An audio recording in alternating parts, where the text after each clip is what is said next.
दर्शकों, आज हम आपके लिए लेकर आए हैं माता सावित्री को जो विराजित है तीर्थराज पुष्कर स्थित अरावली की पहाड़ी पर।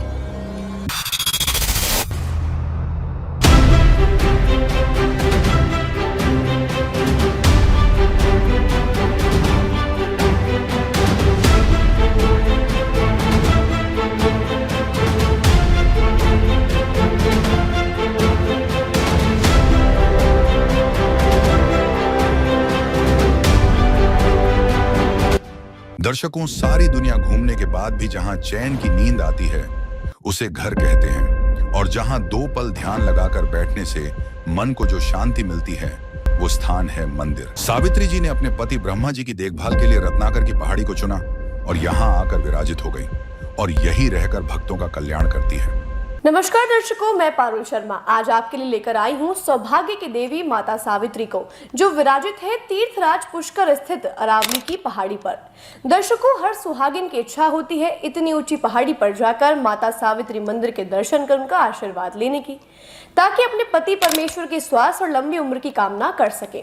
लेकिन जो वयोवृद्ध स्त्रियां हैं, जो चाहकर भी शरीर की लाचारी के कारण ऊपर नहीं चढ़ पाती, उनके लिए भी अब केबल कार यानी रोपवे की सुविधा है। लेकिन अभी आप कीजिए घर बैठकर दर्शन और कीजिए अपने पति की दीर्घायु होने की कामना। सारी दुनिया घूमने के बाद भी जहां चैन की नींद आती है उसे घर कहते हैं, और जहां दो पल ध्यान लगाकर बैठने से मन को जो शांति मिलती है वो स्थान है मंदिर। दर्शकों, ब्रह्मा जी की नगरी तीर्थों के राज पुष्कर का इतिहास हम पहले भी हमारे मंदिर दर्शन के कई धारावाहिकों में बता चुके हैं, और आज हम जिस सावित्री मंदिर के दर्शन लाभ लेने जा रहे हैं उनकी कथा भी ब्रह्मा के सृष्टि यज्ञ से जुड़ी हुई है। ब्रह्मा के सृष्टि यज्ञ का जब ज्योतिषी समय नजदीक आया तब ब्रह्मा जी को यज्ञ शुरू करना पड़ा। हालांकि भगवान ब्रह्मा जी यह अनुष्ठान केवल अपनी पत्नी सावित्री माता के साथ ही कर सकते थे।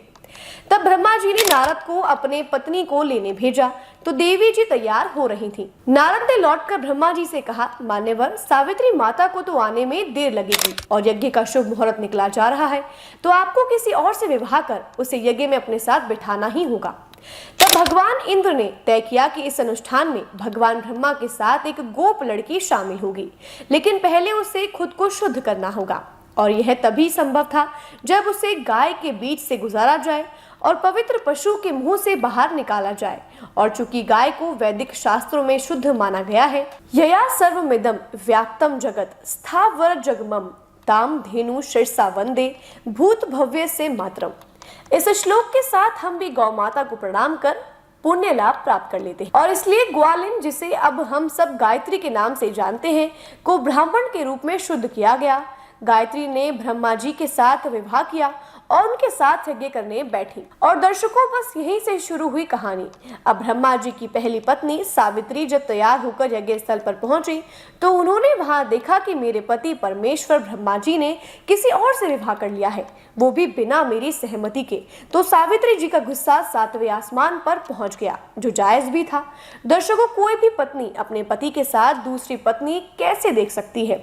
बस क्रोधित सावित्री ने बिना देर किए अपने पति देव सृष्टिकर्ता ब्रह्मा जी को श्राप दे दिया कि आपकी पूजा कहीं भी नहीं की जाएगी। यह सुनकर वहां मौजूद सभी देवता विचलित हो गए।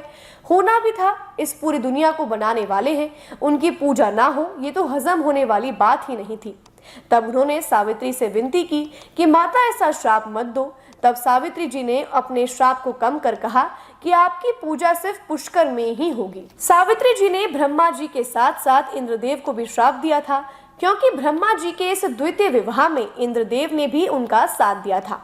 इंद्र को शक्तिहीन होने का श्राप दिया गया। भगवान विष्णु को भी नहीं छोड़ा। सावित्री जी ने उन्हें मानव रूप में रहते हुए अपनी पत्नी से अलग होने का श्राप दे दिया।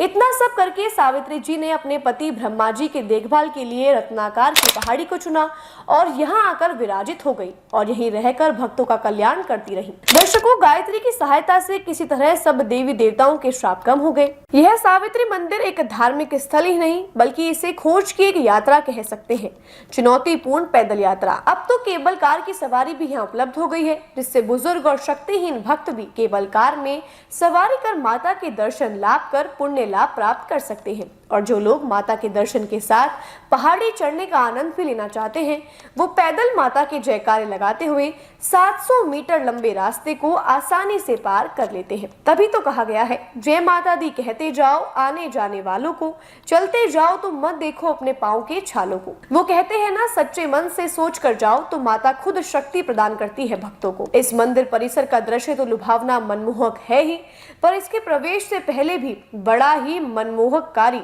दृश्य देखने को मिलता है।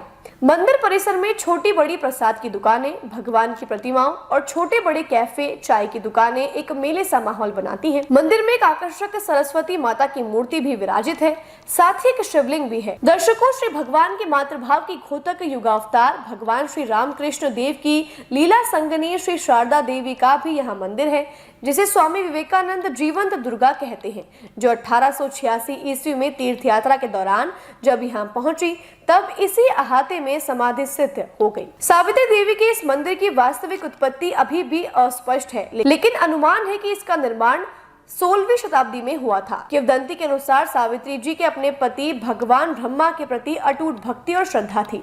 इस कारण ही उन्हें अमरता और देवताओं का सम्मान प्राप्त हुआ। यह मंदिर उन्हीं को समर्पित है और श्रद्धालुओं का मानना है कि यहाँ आने और दर्शन करने से वैवाहिक बंधन मजबूत होते हैं और जोड़ों को आशीर्वाद मिलता है, इसलिए इसे सौभाग्य की देवी भी कहते हैं। और परिसर में एक मनोकामना वृक्ष है, जिस पर महिलाएं नारियल बांधकर माता से अपनी मनोकामना पूर्ण करने के लिए अर्जी लगाती हैं और मनोकामना पूर्ण होने पर नारियल को खोल देती हैं और माता सावित्री का आभार व्यक्त करती हैं। और यह मान्यता है कि यहाँ पूजा करने से सुहाग की उम्र भी लंबी होती है।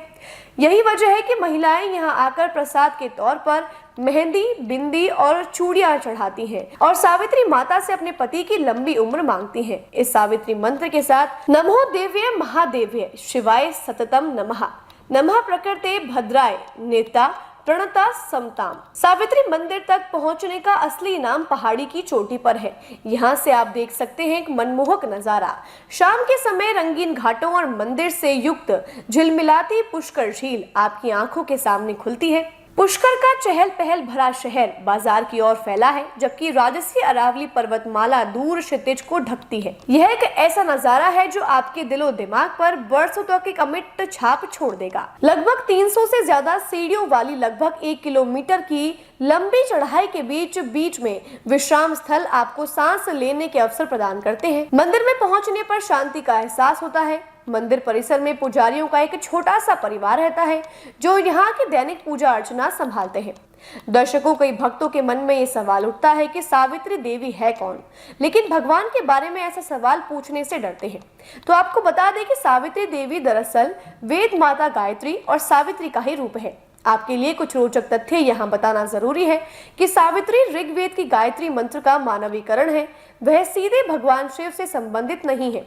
गायत्री 24 अक्षरों वाली एक वैदिक मंत्र है और सभी देवताओं का एक मंत्र है जो 24 अक्षरों वाली वैदिक गायत्री पर ही आधारित है। इस मंत्र का रूप दुगना है, यानी सुबह इसका जाप करते हैं तो ये गायत्री मंत्र कहलाता है और शाम के समय ये मंत्र सावित्री कहलाता है।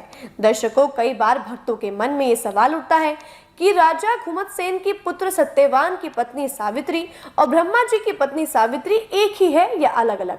तो दर्शकों, आपको बता दें कि ये दोनों अलग अलग हैं। हालांकि पौराणिक कथाओं में सत्यवान की पत्नी सावित्री को ब्रह्मा जी की सावित्री का ही रूप कहा गया है।